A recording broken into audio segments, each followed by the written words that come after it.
1932 ശരത്കാലം. അധികാരത്തിന്റെയും വേനലിന്റെയും കത്തുന്ന ചൂടിൽ നിന്ന് മോചനം തേടിയ ഒരാൾ ഡൽഹിയിൽ നിന്നും സിംലയിലേക്ക് സ്വയം പറിച്ചു നടന്നു. ഒപ്പം അയാളുടെ പരിവാരങ്ങളും. സിംലയിലെ ശീതളിമയിൽ മുങ്ങി നിന്ന വൈസറിഗൽ ലോഡ്ജിൽ നിന്നും തന്റെ സഹോദരിക്ക് നിത്യം എഴുതുന്ന കത്തിന്റെ ഇന്നത്തെ ഭാഗം എഴുതാൻ അയാൾ തയ്യാറെടുക്കുന്നു. കത്തിന്റെ ഏറ്റവും മുകളിൽ Lord Wellington, viceroy of India എന്ന് തിളങ്ങി നിൽക്കുന്നു. അയാൾ കത്തെഴുതി തുടങ്ങുന്നു. ആ ചെറിയ മനുഷ്യൻ സ്വയം മരിക്കാൻ തീരുമാനിക്കുന്നതിൽ ഞാൻ സന്തോഷിക്കുന്നു. പക്ഷെ നമുക്ക് അത് സങ്കല്പിക്കാൻ കഴിയുകയില്ല.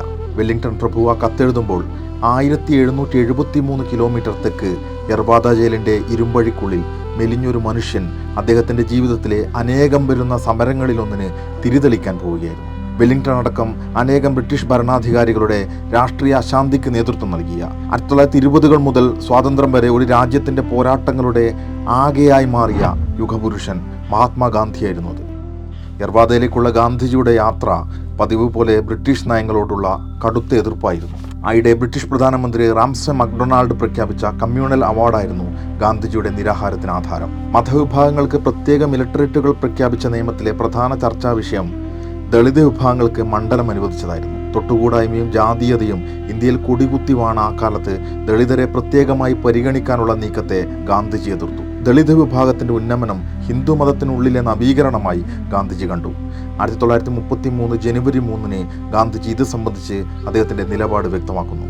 ചാതുർവർണ്ണം നിലനിൽക്കുന്ന ഹൈന്ദവ സമൂഹത്തിലെ എല്ലാവർക്കും ക്ഷേത്രപ്രവേശനവും പഠന സൗകര്യവും പൊതുകിണറും റോഡും ഉപയോഗിക്കാൻ തുല്യാവകാശം വേണമെന്ന് അദ്ദേഹം പറയുന്നു. 1933 പുറത്തിറങ്ങുന്ന ഹരിജനിൽ ഇത് സംബന്ധിച്ച് നിരന്തര ലേഖനങ്ങൾ ഗാന്ധിജി എഴുതുന്നുണ്ട്.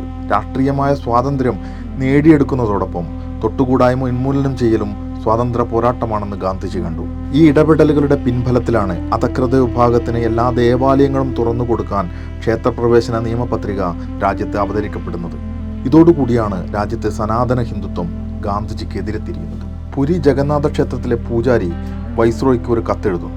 ദളിതർ ഹിന്ദുവിൽ ഉൾപ്പെടുന്നില്ലെന്നും അവർ വരുന്നതോടെ ആധ്യാത്മികതയുടെ പേരിലും മതമുദ്ഘോഷിക്കുന്ന അനുശാസനങ്ങളുടെയും മനസാക്ഷിയുടെയും മേൽ പതിക്കുന്ന മരണമണിയായിരിക്കുമെന്നായിരുന്നു കത്തിന്റെ ഉള്ളടക്കം. അതേ സനാതന ഹിന്ദുത്വം ഗാന്ധിജിയുടെ പ്രേരണയാൽ തൊട്ടുകൂടായ്മ നിരോധന നിയമത്തിനു മുമ്പിൽ തലകുനിച്ചു കൊടുക്കേണ്ടി വന്നെന്ന് പശ്ചാത്തപിക്കുന്നുണ്ട്. തൊട്ടുകൂടാത്ത വർഗക്കാരുടെ സാമൂഹികവും മതപരവുമായ പദവി ഗാന്ധിജി ഉയർത്താൻ ശ്രമിക്കുന്നതിലൂടെ ഹീനജോലിക്കാരായ സകലരും യൂറോപ്യനും സവർണ ഹിന്ദുക്കാരുമായ തൊഴിലുടമകളെ വിട്ടുപോവാൻ പ്രേരിപ്പിക്കുമെന്ന് അന്നത്തെ സനാതന സവർണ വിഭാഗം അച്ചുനിരത്തുന്നുണ്ട്. ഗാന്ധിജി പക്ഷേ പിന്നോക്കം പോയില്ല.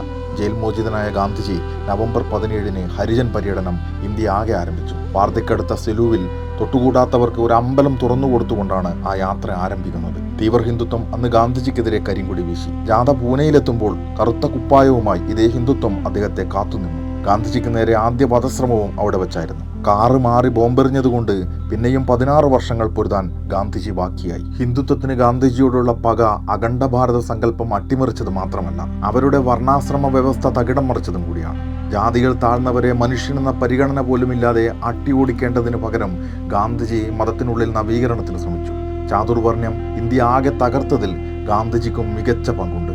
RSSന്റെ 100ാം വാർഷികത്തിൽ വർണ്ണാശ്രമ വ്യവസ്ഥയുടെ പുനഃസ്ഥാപനത്തിന് ശ്രമം നടക്കുമ്പോൾ മറ്റൊരു ഗാന്ധി ജയന്തി പ്രതിരോധത്തിന്റെ ഓർമ്മകളുമായി കടന്നുവരുന്നു. 1916 ഇന്ത്യയിലെത്തിയ ഗാന്ധിജി അദ്ദേഹത്തിന്റെ ആദ്യ രാഷ്ട്രീയ പ്രസംഗം നടത്തുന്നത് വാരണാസിയിലായിരുന്നു. 2 പതിറ്റാണ്ടിനിപ്പുറം ഹരിജനങ്ങൾക്ക് വേണ്ടി നടത്തിയ യാത്ര അവസാനിച്ചതും വാരണാസിയിലായിരുന്നു. ഇന്ന് ഗാന്ധിജിയുടെ ചോരയൂറ്റിയവരുടെ കൊടിക്കൂറകൾ അതേ വാരണാസിയിൽ പാറി നടക്കുന്നു. ഗാന്ധി ജയന്തി ഓർമ്മയും ഓർമ്മപ്പെടുത്തലുമാണ്. ജാതി വ്യവസ്ഥയുടെ പുനഃസ്ഥാപനം ആഗ്രഹിച്ച് ഒരു കൂട്ടം ഭീതി വിതച്ച് പായുമ്പോൾ ഓർക്കാനുള്ള പ്രതിരോധത്തിന്റെ ചരിത്രം.